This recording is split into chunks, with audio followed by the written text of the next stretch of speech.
Halloween was my favourite holiday growing up. Now, I absolutely hate it. By Horror Junkie 123. I won't sugarcoat it. I hate Halloween. The cool weather, the creepy decorations, the sound of children giggling as they bounce down the sidewalk. I can't stand it. I know that makes me sound like a Grinch, but hear me out. I have a good reason. As a child, Halloween was my favourite holiday. Yeah, Christmas was great and all, but there was just something different about spooky season that really hit home with me. Well, until I turned 11, that is. That was the year something truly heinous happened. Something that turned my favourite holiday into the most dreaded day of the year. Your costume looks great, kiddo. You're supposed to be a Power Ranger, right? Uncle Ricky asked, taking a sip from his cider. I frowned. No, I'm Raphael. Uncle Ricky's brows furrowed. From Teenage Mutant Ninja Turtles? He stared at me blankly. I could practically see the cogs trying and failing to turn in his head. You know what? Whatever it is, it looks great. Fantastic job, buddy. He ruffled my hair before draining the remainder of his cider. I took a step back, staring at the ground. Guess what my... Ding!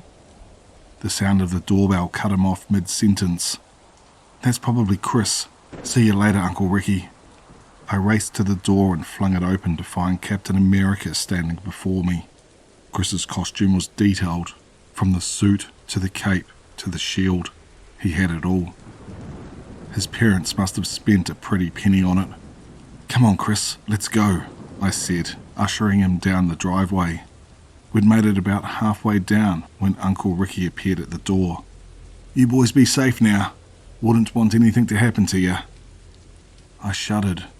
Something about the way he said that made me uneasy.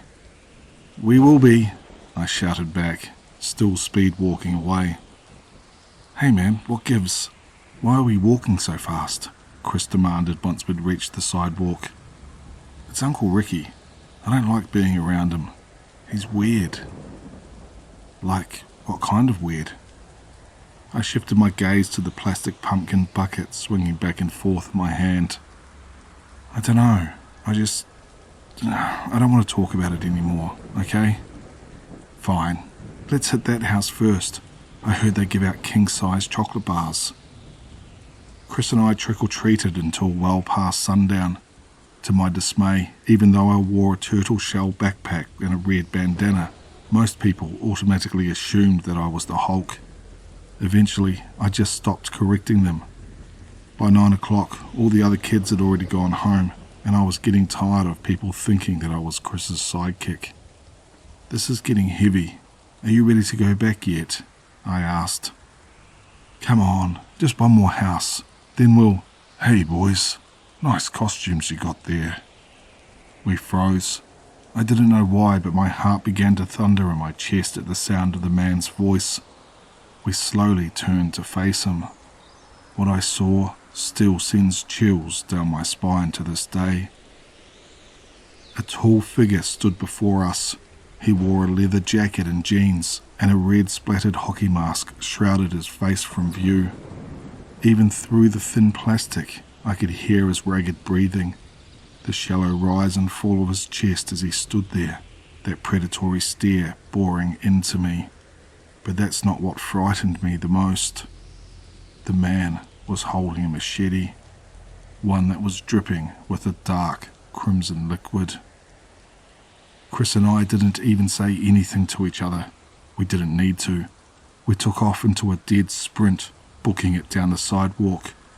I didn't have to look back to know that the man was in hot pursuit. My legs pumped as fast as they could go, and I tried my hardest to focus on getting to safety.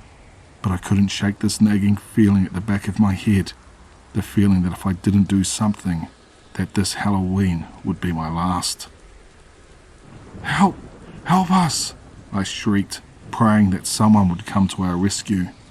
But no one did. The streets were empty, completely devoid of life. If anyone had heard my cries from inside their homes, they could have fooled me. Everyone probably just thought that it was some dumb teenager pulling a Halloween prank. Little did they know, Chris and I were running for our lives. After what felt like an eternity, curiosity got the better of me, and I chanced to look back at our pursuer. My stomach instantly twisted into knots. He was gaining on us. Adrenaline took over, and I racked my brain for ideas. My candy bucket. I'd worked all night collecting my bounty, but in that moment, I didn't care. I just wanted to make it home in one piece. I hurled the plastic pumpkin behind me with as much strength as I could muster. I watched as it ricocheted off the man's arm and landed on someone's lawn, spilling its contents into their grass. My heart sank. I was out of ideas. "This way," Chris yelled, pointing down a side street. My face lit up. We were still out of earshot at that distance, but I could see a woman and a young child walking along the sidewalk further ahead of us. With how far we'd strayed from our houses, she was the only chance we had at escaping that lunatic. Just when I thought we might make it out of there alive, the unthinkable happened. I tripped. Time seemed to slow as I went sprawling to the unforgiving concrete. I landed hard, scraping both of my knees in the process. I wailed in agony as tears blurred my vision. I was so dazed from the fall that I had almost completely forgotten about the predicament I was in, until I heard the man's laboured breathing hovering directly above me. I suddenly felt someone grab my arm and shove me onto my butt. I have never been more terrified than I was in that moment. The fear was so overwhelming that I was paralysed. I couldn't move, couldn't speak. I could barely even breathe. My assailant didn't waste his opportunity. He dropped to his knees and began to crawl towards me on all fours like an animal. The machete dragged along the sidewalk, its sharp, crimson-coated blade clinking against the concrete as he advanced. My breath hitched in my throat as the man loomed over me, mere inches from my face. His dark, soulless eyes stared into mine. He leaned in so close that I could smell his breath. Then, to my horror, he brought the machete up to my neck. My mind raced as he lightly slid it across my throat. My entire body trembled when he placed his fingers to the fresh wound and dipped them into the blood seeping from within. I watched, feeling as if the world was crumbling around me as the man reached underneath the hockey mask and plunged his fingers into his mouth. "You taste incredible," he whispered, raising the machete again. My eyes grew wide as dinner plates, but this time for a different reason. In the blink of an eye, the man was lying on the ground with a rivulet of red seeping from his scalp. Chris tossed a brick to the ground beside him and pulled me to my feet. I had never been so happy to see him in my entire life.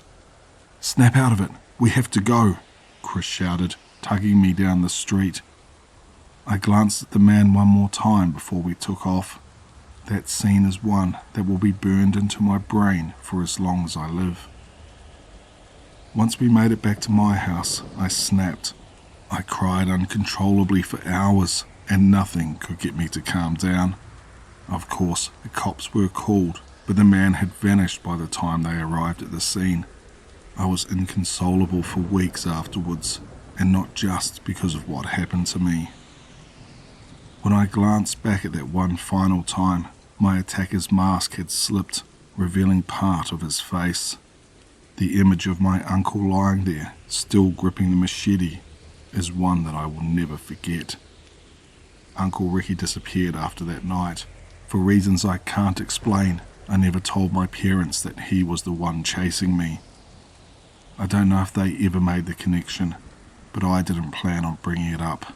My own memories of the event are painful enough, and I didn't want to relive that trauma.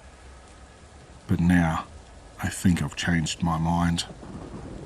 Because yesterday, as I was returning from the pumpkin patch with my wife and daughter, I noticed something lying on a chair on our porch. My blood instantly ran cold when I saw it. A machete, a hockey mask, and a photo were neatly arranged on a cushion. My hands shook as I rummaged through them. When I picked up the picture and held it up to my face, all the awful events from that night came flooding back. The photograph depicted my daughter playing in our front yard, and on the back, written in crimson, was a note that said, "I really hope she tastes as incredible as you did."